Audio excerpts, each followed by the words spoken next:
The Lonely Child by Brendan Bozeman. Max checked his pocket to make sure he had a handkerchief for Julian, and then followed a well-worn path through a wide meadow. It used to be a crop field, and his father often told him about all the work he did there growing up. Now he just harvested it twice a year for hay. The path went down a slope that obscured the house to its upper windows, and ended at a pair of large rocks resembling chairs. The air was cool that day, but the rocks had warmed in the sun, so they made a good place to wait. It was hard to tell if the rocks had been carved as chairs, because although they had discernible seats and backs, they were not clearly hewn with any tool. He imagined two Indian chiefs would meet for a powwow and pass the peace pipe back and forth. For him and Julian, they made fine thrones good enough for kings or Viking warlords. He went there every day after school. He would stash his book bag and bike in the grass and go wait for Julian. The woods where Max expected him to appear were not far off. They were dense, with kudzu vines choking many of the trees. Max was allowed to go in them as long as the house was still in sight. His parents had trusted him with that boundary since the winter, and because he would technically be a fourth grader when school was over in 2 weeks and 4 days, they said they might let him go as far as the stream, which was near the edge of the fields. He felt mature enough to go farther. He neither cried anymore nor got lost, but if he got caught, he would have to stay in the yard, and that would be humiliating, to say nothing of not being able to see Julian. Of all Max's friends, Julian was the most interesting. He didn't go to school. His parents taught him at home, and he always seemed ahead of Max, especially in reading. He was small for his age. His shoulders sagged, and his head was somewhat hunched forward. That was because of a bone disease that made his bones soft, as Julian had explained it. Not so soft they were like clay or rubber, but they broke easily and didn't grow well. He often had bruises, and his nose bled frequently. That's why Max had the handkerchief. Julian was always forgetting his, and if he started to bleed, he would go home. With the handkerchief, he would stay a little longer. Apparently, Julian hardly left his house, and Max was his only friend. When Max complained about school, Julian wouldn't know what he was talking about. He didn't understand something like a bully or a mean teacher or a boring assignment. Still, he would tell Max often that he was jealous that he could go to school, even if there were bad things. He said he was a lonely child.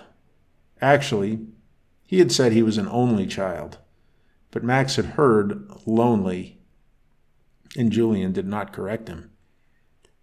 He knew him only from that field. Max didn't remember the first time they had met, and Julian said it was best if Max didn't tell anyone about him. He also said that he shouldn't come to his house. "Why not?" Max had asked. "My parents said friends aren't allowed. They're afraid they'll break my bones." Max laughed so hard he fell off his chair when he heard that. "I'd never break your bones. They're just afraid. They're afraid of a lot of things. They think I'll bleed to death if I get cut." "Will you?" "No. It's happened plenty of times. I just go back to them, and they take care of it. They just always worry. It's annoying." "But they let you walk in the woods alone?"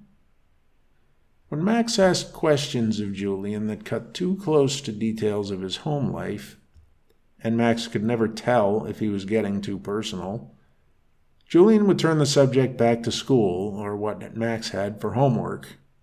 Only once did he give a direct answer to such a question, and that was because Max had been pushy about it.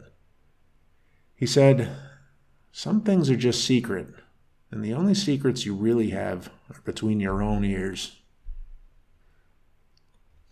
Max caught the movement of a dark shape out of the corner of his eye. Something was moving through the vine-covered trees. It was Julian, who emerged wearing black pants, a white shirt, and a black coat. He never took the coat off, even when he was hot. Julian always stood directly in front of Max when they talked, never partially to the side. His hair was black and lay flat on his head, parted on the right. This made Max feel like he was looking in a mirror. His hair was parted on the left, and although it was dark brown, not black, and his eyes were hazel, and his face not as pale, their faces had a common symmetry and similar thin lips that almost made them twins. Julian waved as he approached. He didn't run if he didn't have to, since a fall would cause bruises. He was reciting a poem. Max could not make out the words until Julian stopped before him and delivered the last lines. How charged with punishments to scroll. I am the master of my fate. I am the captain of my soul. What was that? Said Max. I had to memorize it. Your parents told you to? I had an incentive. Here, I brought you an apple and a piece of chocolate. Thanks, said Max. Let's split the chocolate. Julian sat on the rock facing Max. I brought cards. Want to play? Sure. They sat on the ground and Julian started dealing for slapjack. Slapjack is played by dividing the cards and then flipping them one after the other. When a jack comes up, both players try to be the first to slap it, and the winner takes the pile. The winner accumulates all the cards. They played a modified version so Julian would not bruise his hand. Instead of slapping, each would have a pebble near him that he would pick up with his left hand. That required moving the cards from the left hand to the right. Whoever got the pebble first, without dropping any cards, won that round. If it was impossible to tell who did it first, they would simply continue. My mom was teaching me bridge, said Julian. Max had his head in his fists as he watched Julian deal. How do you play? I don't quite know yet, but it's with 4 players. Max peered up at Julian from under his brow. What? Said Julian. Max gathered his cards and said, What do you call the smoke that the hunter shot? Said Julian. I give up. Holy smoke. Julian laughed so snot came out of his nose. He wiped it on his sleeve. They played a few hands. Julian said, What's the stickiest thing in the world? A stick? Did I tell you that one? No, I told you that one a long time ago. Now, why is the chef so mean? Julian thought as he reset his pebble. I give up. 'Cause he beats the eggs and he whips the cream. Julian laughed, but shot right back. He probably hates his job. But why can't he quit? I don't know. 'Cause he needs the dough. Max laughed until he coughed, and Julian doubled over too. Max said, Did you just think of that? Yeah. Max saw that blood was starting to trickle from Julian's nose. Here, he said, taking out the handkerchief. You're bleeding. Julian stanched the blood for several minutes. In the meantime, Max told him about his day. There was nothing very interesting, but Julian always wanted to know all the details of what happened at school, even if it was boring. He said it, quote, helped him paint a picture in his mind. Max assumed that with no knowledge of school, it only made sense to him if he could really relive the day. He talked about where his cubby was, what other kids brought for lunch, where his desk was, the gum stain just inside the front door, who his friends were, and even who his enemies were, like Julie, who constantly bothered him because he couldn't fight back since she was a girl. The blood wasn't stopping. Here, said Max, give me that handkerchief. He cut into it with the pocket knife he always carried, and ripped off a piece. Then he gave it to Julian so he could roll it up and put it in his nose. They finished the game, but by then the cloth was soaked, and Julian would have to go home. Max cut and tore the rest of the handkerchief into pieces and gave Julian the parts that were still clean. Julian said, "Won't your dad be mad about the handkerchief?" "He won't know. He has millions of handkerchiefs." "You haven't told them about me, have you?" "Of course not." "Okay. Hope to see you tomorrow." Max watched him go back into the woods and then turned back toward his own home, checking that he didn't have any blood on his hands. "Hi, Mom. What's for dinner?" said Max, quietly closing the screen door to the kitchen behind him. She didn't turn as she said, "A roast. It'll be ready in an hour. What's that in your pocket?" Max looked down. It was the apple.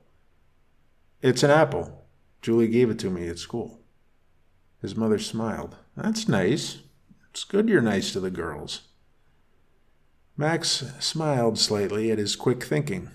Not only did he deflect his mother's attention from where the apple may have come from, he ensured that she wouldn't ask if he was being nice to Julie. His brother was playing with a truck and ran it over Max's feet. He crouched down to talk to him, but then said to his mother, "Hey, how did you know I had something in my pocket?" Boys always have things in their pockets. Max shrugged and pretended his hand was someone walking down the street. John ran it over. "Ugh, I'm dead," Max said. He rose again and went to the living room. He put his book bag by the sofa and sat down, not sure how to spend his time. The hour wait might as well have been a day. He picked up a copy of Life magazine from the coffee table and flipped through it for the 100th time. It was only there because his mother thought magazines had to be on coffee tables. It said something about the Salton Sea in California. It was there because of a building collapse, but it was huge, and he couldn't understand how something like that could just be there by mistake, and he didn't see how a building collapse could cause it. He wished he had stayed outside. The piano loomed in the corner of his vision, and he thought he'd better do at least some practice for the week. His lesson was the next day. He sat down, slouching, although he knew Mrs. Whittle, the piano teacher, would have disapproved. It hurt his back to sit up straight. The book was still open to the Chattanooga Choo-Choo, and he started in. He was only good with the bass part, and he stumbled again and again with the melody at the exact same place. Sighing, he decided to do warm-up skills like Mrs. Whittle said, but with his small hands he couldn't do it easily and skipped the correct fingering. He was too focused to notice a crescendo of bawling coming from his other brother's crib in the next room until it was too late. His mother rushed through, saying, "Now Jamie is awake." He started toward the door, but his mother came back and said, "No, you don't.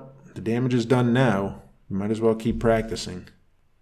He sat back down and played the song again, still stumbling in the same place. In a few minutes, his father came home and sat at the kitchen table. Max's mother handed him the baby, started a tea kettle, and continued preparing the meal. Baby was still crying. Max focused on the bars where his mistake was and played them over and over, still making the same mistake. His father yelled from the kitchen, "Max, will you please go outside?" He didn't lose a second in running out the front door of the house and to the barn some 60 yards away. It was quiet there and cool, and still smelled vaguely of hay. The tractor his father used for harvesting seemed rather lonely in the center of the cavernous building. His father told him he would rather have stayed a farmer, but there just wasn't any way to survive that way anymore, not where they lived. So he had sold all the livestock and most of the equipment. Now he went to the office. He sat with his back against the inside of the barn door and looked at the structure. He had a dream of making it into a kind of playhouse, with couches and TVs in the lofts, and a slide leading down to a pool. There would be a mini golf course, and he would put a piano upstairs on a balcony, where he would play songs like The Entertainer. There would be a rifle and archery range in the fields. The area downstairs would be for street hockey, and the old stalls could be made into bedrooms so lots of friends could come over. Maybe there could even be go-karts. He went outside into the old paddock. Beyond it, the grass tapered into the forest again, and there was an old rusted car. He didn't play in the car anymore. Mice had chewed up all the fluff in the seats, and the springs stood high and sharp. His mother rang the dinner bell, and he ran in. The rest of the family was waiting to say grace, which was his job. He hopped into his seat and, with some prompting, recited it all. "What happened at school today?" said his father, spooning mashed potatoes onto Max's plate with a splotch. "Nothing." "Come on, something must have happened. Didn't anyone get in trouble or anything?" Max nodded. "Yeah, Robbie wouldn't shut up, so Mrs. Barber put him in the corner." "Max," said his mother. "What?" "That's what she did. She didn't say shut up, and if she did, you shouldn't repeat it." Max felt a nudge under the table. It was his father's foot. He looked at his father, who raised his eyebrows to say, "Go on." Max straightened up and looked at his mother. He felt the nudge again. "Mom, you shut up." She pointed her knife at her husband and squinted. "That was your doing. I know it." They laughed. "It really is true," said Max. "He never stops talking, and he always gets in trouble. He's so stupid because he's the smartest kid in class, and he always gets yelled at. He's also—" "Max, be nice," said his mother. "He's also—" his father said. "You were going to say fat, weren't you?" Max said, "It's not nice." "Don't worry, it's just the truth. And we'd rather have you." The meal continued with his parents talking about things he didn't understand, although one time his mother said that their neighbor was stupid. He would have missed it, but his ears perked up because she lowered her voice in a whisper, and she spelled it out. They still thought he couldn't spell, apparently, which annoyed him a little, but he didn't say anything. He had that as an advantage. He had Santa, too. They still thought he believed, and he could pretend he was afraid that Santa would know about something when, in fact, he wasn't afraid at all. Max cleared the plates, which was his other job, and got the dessert. John started asking him the why questions. He was in the why stage. Why is the table wood? Because it comes from trees. But why? Because trees are made of wood. But why? That sort of thing. And it had become Max's other job to field those questions. He liked it. It made him feel smart, and he could sometimes work it to his advantage. "But why is it so sweet?" John said. "Let me see," said Max, taking a forkful of John's cake. "Because it has sugar." "Why?" He took another bite. "So it doesn't fall apart." "Why?" "Why doesn't it fall apart?" "Because it has sugar." "Why?" "Let me see." After dinner, Max brought his books to the kitchen table and did his homework. He did it in the kitchen because the noise of his mother's cleaning the dishes and his father's playing with John helped him work. He was emphatically forbidden, however, to ask for any help. "You'll never learn to be independent," his father said, "if you don't figure things out for yourself." The next day at the Rock, Max was explaining that he'd gotten some of his math homework wrong from the day before. "I always get multiplication with decimals wrong. I wish my parents would just show me." "I could have shown you," said Julian. "Are you serious?" "Yeah." "Why didn't you tell me?" "You didn't ask." Max threw his palms up. "I tell you about my whole day, every day, That's because I ask. But I said I didn't get multiplication with decimals. Yes, I remember. Then why didn't you explain it? Because you didn't ask. Max shied and sighed and shook his head. How about you explain some things tomorrow? Sure thing. Like what? Oh my gosh, Julian. Look, did you bring cards? Let's go look at the stream. I can't really go that far. The first part is still near. It's just inside the forest. You can still see your house. Well, the forest got denser as they walked along, and the stream, while shaded, was fairly wide. There were rocks leading across it, and Julian strode over them confidently, not even looking down. Max stayed on his side, but he threw the apple, which was in his pocket and was hopelessly bruised after the school day, to Julian. They threw it back and forth until Max fumbled it, and it went downstream. They followed on both banks, hoping to catch it in an eddy. And suddenly Julian said, "Stop." Max looked up, startled, and saw over Julian's head a steeple peeking above the trees. It was mostly gray, as if not painted in years, and had windows going all the way around. Simultaneously, he realized he had gone much farther into the woods than he was allowed. "Is that your house?" "You can't see it," Julian said. "What are you talking about?" said Max, pointing. "That steeple. Is that your house?" He went a few feet farther along the bank to see better. "Stop, Max. No, really, stop." He put his hands up, but there were no stepping stones at that point. Max kept going, and he caught a glimpse of the first floor of the house. The windows were all gone. It didn't look like anyone lived there at all. He was moving his head around and jumping up to see better when he felt a hand grab his shoulder.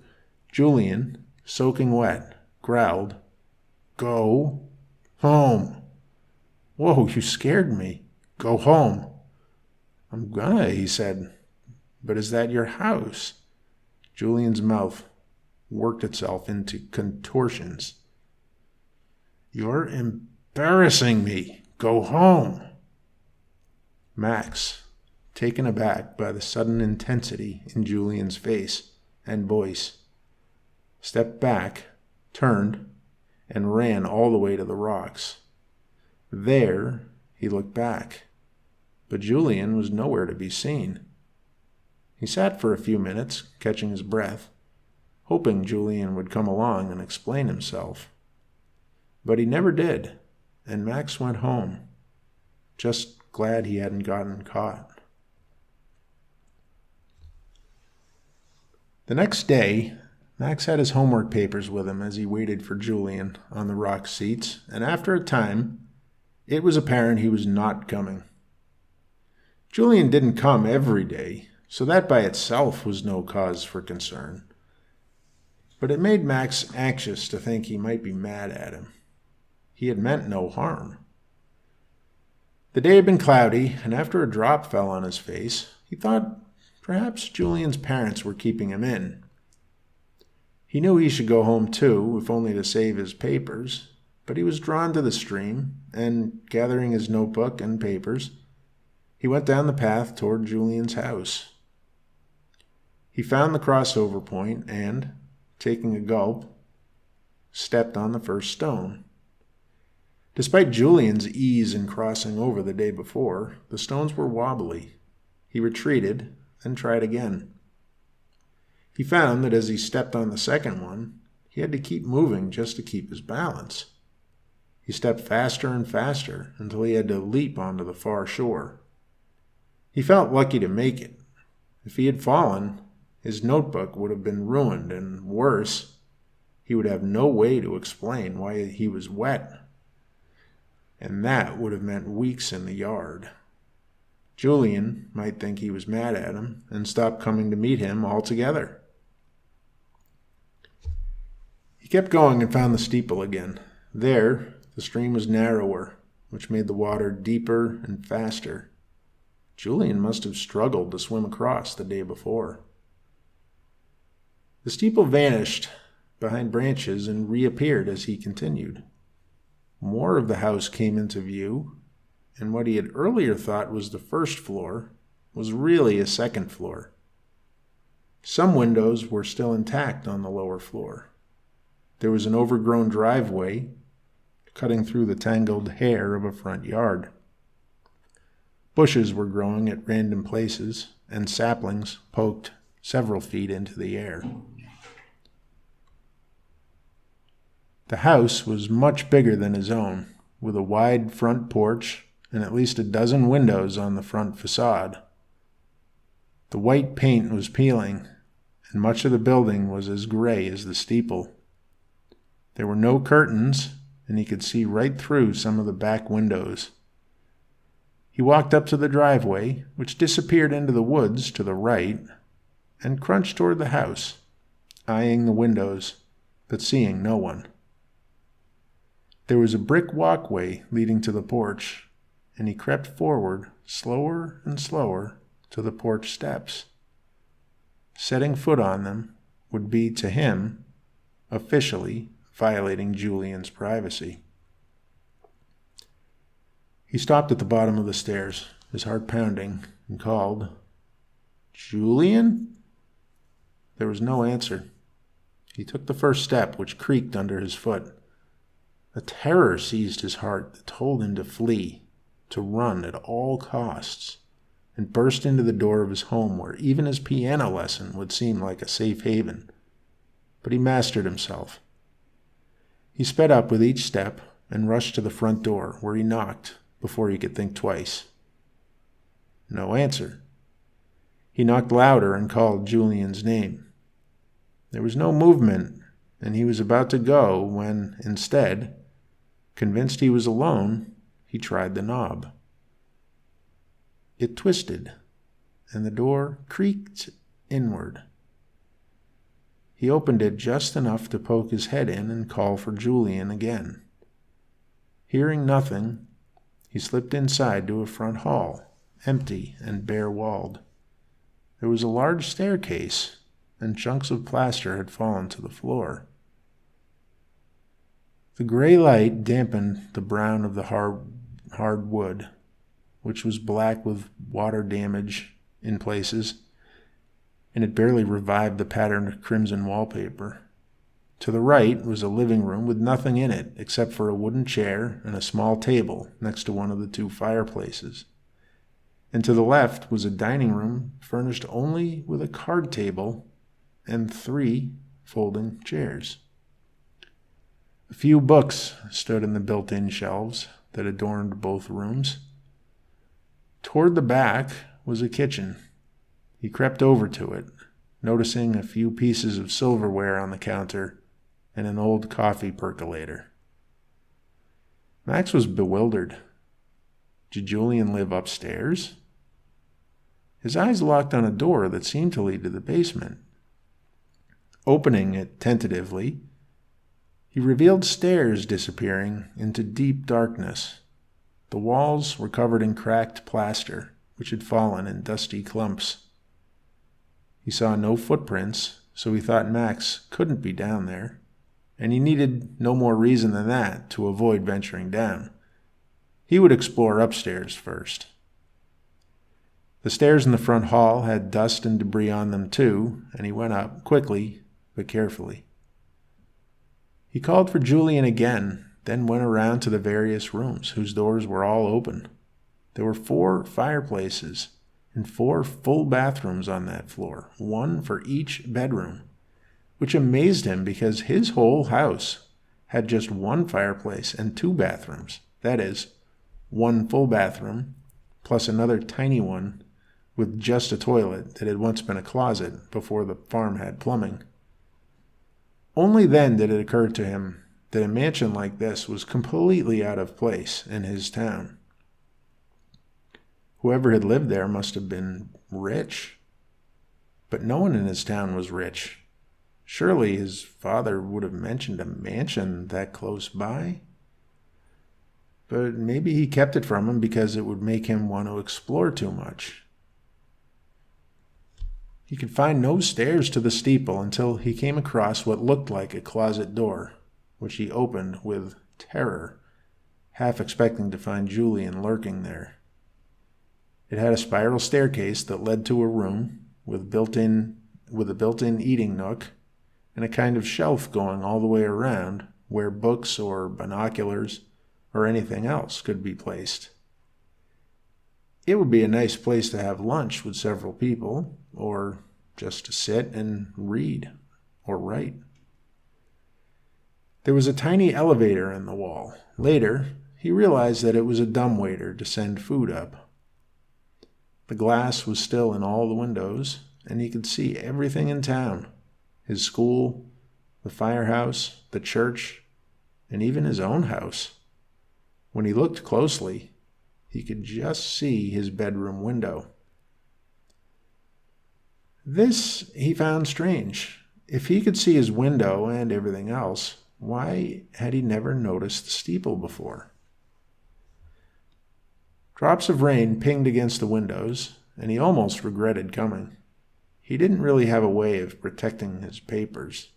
He made his way down the stairs and onto the porch. At that moment, the sky broke, so he went back inside to wait it out. The sound of the rain somehow relaxed him, as if reminding him that he was not in a dream or some foreboding haunted house. He went around the lower floor into all the rooms.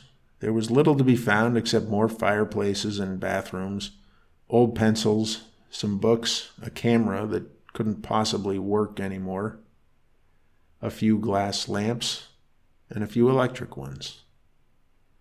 He wondered if there was a guest house where Julian lived, and from the rear conservatory, which was nearly collapsed, he saw one about 80 yards away, but it looked just as derelict and abandoned as the mansion. The rain lightened up, and Max went back to the front door, which must have not fully closed because it had been blown open. He got ready and ran out to keep as dry as he could, not bothering to close the door. The moment his foot hit the walkway, Max heard a wild scream. He turned and saw Julian at the front door, baring his teeth in a terrifying scowl. He slammed the door with all his might. Even at that distance, Max stumbled backward and fell, his papers falling to the ground. He gathered them, although they were already wet, stuffed them under his shirt, and ran to the stream. In his haste, he barely slowed down on the rocks and lost his balance, crashing into the water. He waded out and jogged back toward the rocks where, to his great joy, the clouds burst again, rain pouring down in sheets. He saw his father outside, striding toward him. Max ran to meet him and hid under his poncho as they went back to the house. "My goodness," said his mother. She bustled him right past Mrs. Whittle, who was waiting for him in order to start the piano lesson. She helped him get into dry clothes as fast as possible and sent him back down. "You're late." Mrs. Whittle was waiting with a neutral visage, though she did express concern over his well-being. "Now, we'll start with scales." Max sat down, back straight, elbows tight.